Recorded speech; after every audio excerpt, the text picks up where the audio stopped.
Daudziem Maksim jau zināms, ka tu ne tikai tirgo karogu mastas, uzstādi karogu mastas, bet arī veic karogu mastu remontu.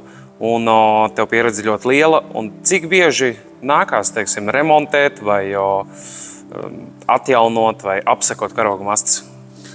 Ik pēc laikam visādi gadījumi notiek. Tā kā mēs esam gatavi salabot mastu, palaist viņu dzīvi. Īpaši tiem mastiem, kuri ilgi nekalpojas, mēs esam gatavi. Cik bieži nevaru pateikt.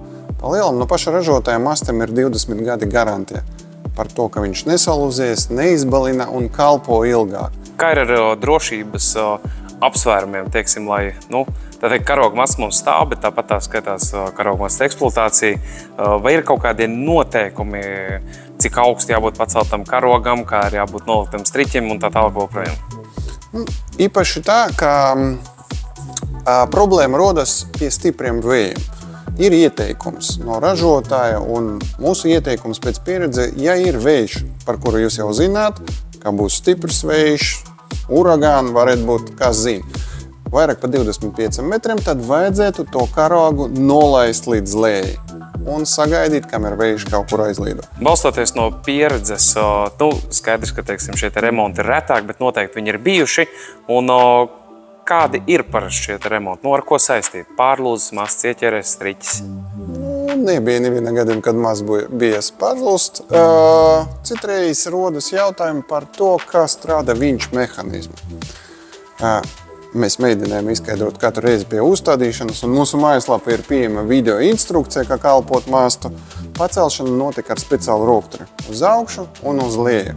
Un ir arī ieteikums to darbu veikt līdz galam un nolaist līdz galam. Ja spēlēties šurpu turpu, pa vidu kaut kur var izveidot smešgals, un tad karogs nekalpo un nepilda savu funkciju, kā vajadzētu. Cik zināms, tu atrodies Rīgā, tev noliktavs Rīgā, office, birojas, veikals Rīgā, bet kas notiek ar tiem, kas ir ārpus Rīgas, vai jūs izbraucat pa visu Latviju, remontēt karogu mastas, piegādāt?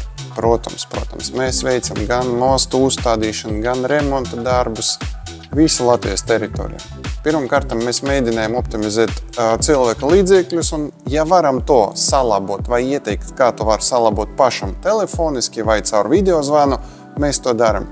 Ja ir tāds gadījums, kad ir nepieciešamība braukt, labot, kārtot, protams, ka braucam. Ja jums liekas, ka karogs neplīvo pareizi, kaut kas notiek ar iekšējo mehānismu, prasas tā apkalpošana, karogu masta apkalpošana, droši sazināties ar mums.